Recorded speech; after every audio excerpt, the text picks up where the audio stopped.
бизде конституцияда так жазылган, мурунку конституцияда, бул жаңы конституцияда деле так жазылганда мамлекеттик маанидеги маселелер менен жергиликтүү маанидеги маселелер так ажыратылыш керек деп жазылганда, бирок бүгүнкү күндө тилекке каршы мыйзамдарда экөө аралашып калган.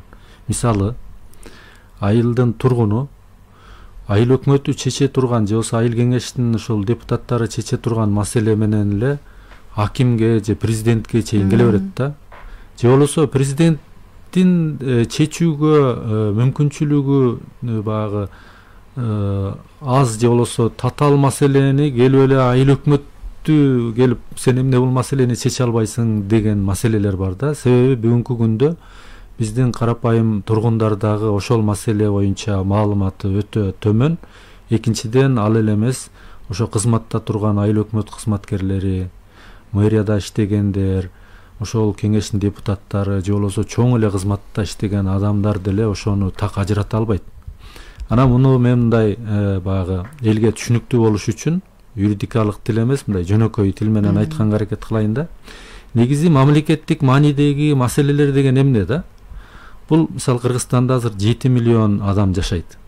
Ошол 7 миллион адамга тиешелүү маселе болсо, анда бул мамлекеттик маанидеги маселе болуп эсептелиниш керек.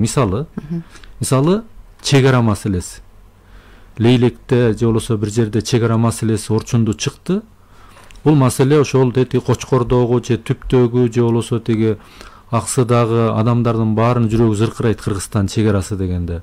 Муну бир айыл өкмөткө же шаар мэриясына тапшыра албайбыз. Муну чек ара кызматы же болбосо армия Кыргызстандын ошол жалпы мамлекеттик бюджеттен акча алган, республикалык бюджеттен атайы мамлекет тарабынан укук берилген атайы орган дейбизби же болбосо армия ошол чек араны күзөткө алыш керек. Ал мамлекеттик кызмат деп эсептелет да.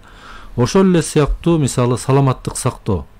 Бул Кыргызстанда 7 миллион адам оорушу мүмкүн, башка иштер болушу мүмкүн. Аны бир айыл өкмөт же мэрия иштете албайт аны. Аны атайы саламаттык сактоо министрлиги бар. Бул мамлекеттик кызмат.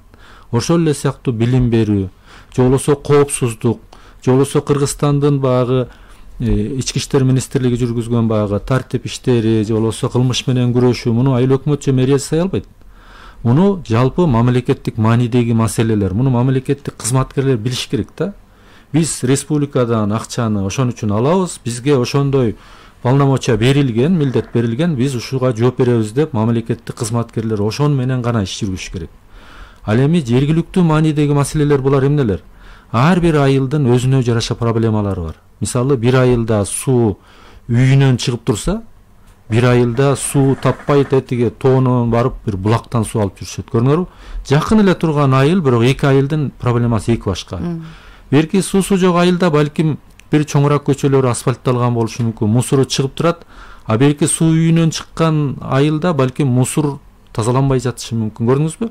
Ар бир айылдын өзүнө жараша проблемалары бар. Мындайча айтканда, ошол жерде адамдардын жашоо тиричилигине жооп берген маселелер да. Ошондуктан шаар мэриялары менен айыл өкмөттөрү жана жергиликтүү кеңештин депутаттары ошол өзүнүн айыл аймагында жашаган айылдагы элдин же болбосо шаардын элинин күнүмдүк тиричилик маселелерин чечүү маселеси бул жергиликтүү маанидеги маселелер деп аталат. Мисалы, мына жана Мыктыбек мырза туура белгилеп кетти. Мисалы, шаар мэриясы эмнелерди аткарыш керек?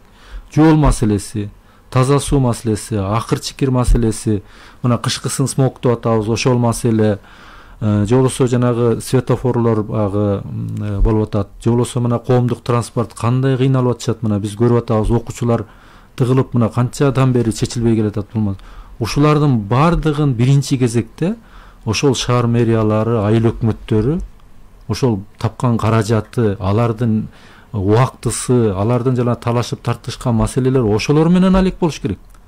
А биз жана мыйзамдар бири-бирине карама каршы келгендиктен айыл өкмөттөрү ал маселелерди унутуп калып эле, де жогору жактан келген токтомдорду, министрликтердин каттарын аткарып эле, мен тиги мектепке барып боор тряпкасын алып бердим, анан бияка барып тиги ФАПтын кире беришиндеги тиги тепкичин жасап бердим деп эле ошо менен жүрөт. Алар менен заниматься эткен министрликтер эмнени карап атат? Аларга бөлүнгөн акчалар каякта? Деген эч ким жок да. Көрдүңүзбү? Ошондуктан ар бирине бөлүнгөн маселеге жараша акчасы болуш керек. ошого жараша алардын милдети жана ошол милдетти чечиш үчүн укугу болуш керек. Мисалы айыл өкмөткө 10 маселени бердикпи, мына сен жол, акыр чикир, тазалык, боо маселелерди чечесиң. Болду. Башка маселе менен аларга жөнөкөй жаранда барбаш керек.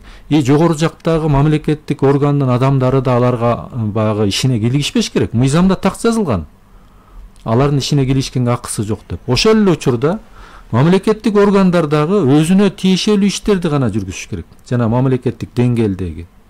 Ошого жараша республикалык бюджеттен каржыланат алар. Анан биз ушул нерсени көрдүңүзбү? Ушул эки нерсени биз так аныктап алсак, анда мамлекет өнүгөт. Биз ошону мына канча жылдан бери ошону иретке келтире албай, мыйзамдар улам бир карама каршы келип, улам жакшы результаттар болбой ушуга келатабыз да. Эгерде ушул реформалардын негизинде ошолорду иретке келтирип алсак, Кыргызстан өзү эми кичинекей эле мамлекет. Биздин элибиздин бир чоң өзгөчөлүгү мындай жоктон баргыла турган эл да. Анан жаңы нерсени батка ала алат, ошону мындай ишке ашыра турган өзгөчө эл да. Мисалы мына биз коңшу мамлекеттер менен барып жүрөбүз, Казакстан, Өзбекстан, Түркмөнстан, башкалар. Дайыма айтат, силердин элиңер өзгөчө, мындай жаңы нерсени батка ала аласыңар деп. Көчмөн элинин бир өзгөчөлүгү бар да. Биз ошону туура пайдаланышыбыз керек. Бирок тилекке каршы улам бир баягы кооз сөздөр айтылып эле, бирок чечим аягы жакшы болбой келатат да. Ошондуктан мына биз жергиликтүү өз алынча башкаруу союзу катары ушул баягы демилгенип аткан реформаны баягы ийгиликтүү ашырылып кетишине биз болгон ошол баягы мүмкүнчүлүктөрдү пайдаланып колдоого алганга биз даярбыз да. Бирок ошол эле учурда жана белгилеп кеткендей, ошо жерлердеги биздин жетекчилер, райондун, областтын жетекчилери, ошол жердеги айылдын активисттери, ошо алар дагы ошол туура маалымат берип, бул жерде маалымат көп нерседен баягы көз каранды. Эгерде туура маалымат жеткизилсе, туура чечим чыгат.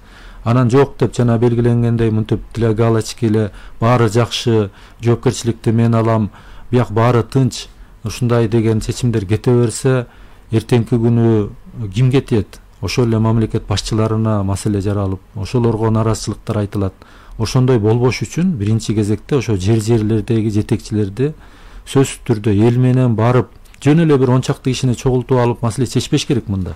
Ар бир айыл менен барып, ар бир ошол депутат, ар бир активисттерди чогултуп, алардын үнүн угуп, кандай маселе бар, эмне бар деп, эми эл болгондон ар кандай сөздөр айтыла бериши мүмкүн, бирок ошол жерден мындай мамлекеттик деңгээлде ой жүгүртүп, туура чечимдерди кабыл алганга аракет кылыш керек да. Эгерде ошондой жүрсө, анда ийгилиги сөзсүз болот. Эгерде андай болбогон жерлерде сөзсүз башка да маселелер болушу мүмкүн да. Ошон үчүн биз мындай ийгиликтүү болуп кетишин каалайт элек.